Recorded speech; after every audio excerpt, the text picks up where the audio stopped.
السلام علیکم ناظرین مسلم پرسنل لا بورڈ کا وقف بل اور UCC کے خلاف آندولن کا اعلان۔ پریس کلب آف انڈیا میں مسلم قیادت کا حکومت کے غیر جمہوری رویے پر شدید احتجاج۔ محترم ناظرین، 13 فروری ملک کے مرقم تنظیم آل انڈیا مسلم پرسنل لا بورڈ کی کل رات دہلی میں ہنگامی میٹنگ ہوئی اور آج وقف ترمیمی بل کے پیش کے بعد مسلم قیادت نے پریس کلب آف انڈیا میں پریس کانفرنس کر کے اپنے شدید غم و غصہ کا اظہار کیا اور بل کے منظوری ہونے کی صورت میں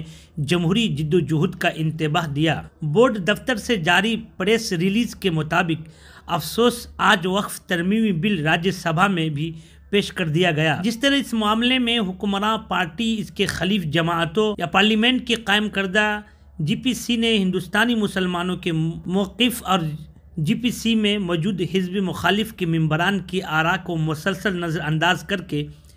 بالکل غیر جمہوری طریقے پر اپنی منمانی تجویز پارلیمنٹ میں پیش کی، وہ انتہائی قابل مذمت ہے۔ ہندوستان میں مسلمانوں، اقلیتوں اور تمام انصاف پسندوں کے لیے ناقابل قبول ہے اور ہم اسے مسترد کرتے ہیں۔ ہم سمجھتے ہیں کہ حکومت کے لیے اب بھی موقع ہے کہ وہ اس ترمیمی بل کو، جو مکمل طور پر وقف کی املاک کو برباد کرنے والا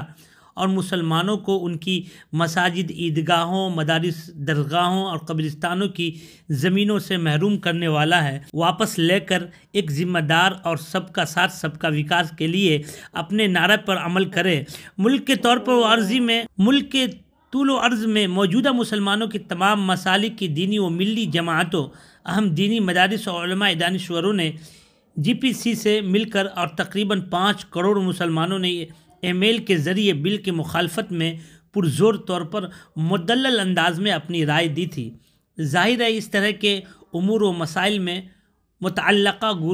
گروہوں کی آراء کی ہی خصوصی اہمیت ہوتی ہے اور یہی جمہوری تقاضا ہے، لیکن اس کو بالکل ہی نظر انداز کر دیا گیا ہے، جو نہ صرف غیر ذمہ داران ہیں بلکہ دستوری اقدار و تحفظات کی بھی مغائر ہے۔ ہماری حزب مخالف کی تمام سیاسی پارٹیوں اور بی جے پی کی حلیف جماعتوں سے اپیل ہے وہ اس بل کو کسی بھی صورت میں پارلیمنٹ سے منظور نہ ہونے دیں۔ اسی طرح ہم ملک کے سول سوسائٹی اور تمام انصاف پسند، جمہوریت نواز، دستوری، مذہبی، تہذیبی آزادی، تنوع پر یقین رکھنے والے شہریوں سے اپیل کرتے ہیں وہ اس ظالمانہ جابرانہ بل کو ہرگز بھی منظور نہ ہونے دیں۔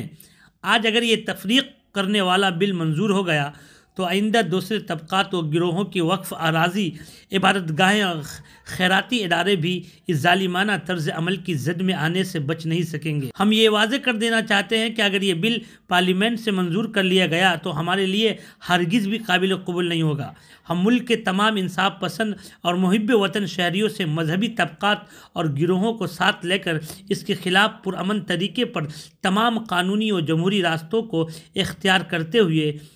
اس وقت تک تحریک چلائیں گے جب تک یہ ظالمانہ قانون واپس نہ لیا جائے، تاکہ حکمراں جماعت کا ایسا اور ظالمانہ اقدام اتراکھنڈ حکومت کی طرف سے اتراکھنڈ میں یونیفارم سول کوڈ کا نفاذ ہے، اس کی نقالی میں اب حکومت گجرات نے بھی ایک کمیٹی قائم کر کے اپنی ریاست میں یونیفارم سول کوڈ کے نفاذ کا عندیہ دیا ہے۔ اولاً ہم یہ واضح کر دینا چاہتے ہیں کہ ملک کی کسی بھی ریاست کو اپنے طور پر UCC کے نفاذ کا اختیار نہیں۔ ملک کے دستور نے دفعہ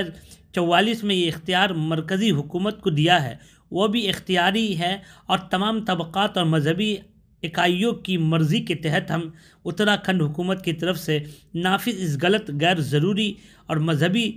تعصبات پر مبنی، مسلم مخالف اور مغرب کی نقالی پر مبنی نادم و نہاد UCC قانون کو قانونی طور پر عدالت میں چیلنج کرنے کے ساتھ ساتھ تمام مذہبی گروہوں کو ساتھ لے کر اس کے خلاف تحریک چلائیں گے۔ ہم مسلمان اتراکھنڈ سے امید کرتے ہیں اور حال میں صرف اور صرف قانون شریعت پر ہی عمل کریں گے اور صبر و استقامت کے ساتھ اپنے دین پر قائم رہیں گے۔ پریس کانفرنس کو خطاب کرتے ہوئے حضرت مولانا خالد سیف اللہ رحمانی، صدر آل انڈیا مسلم پرسنل لا بورڈ، حضرت مولانا سید ارشد مدنی، نائب صدر آل انڈیا مسلم پرسنل لا بورڈ، حضرت مولانا عبید اللہ خان اعظمی، نائب صدر آل انڈیا مسلم پرسنل لا بورڈ، حضرت مولانا محمد علی محسن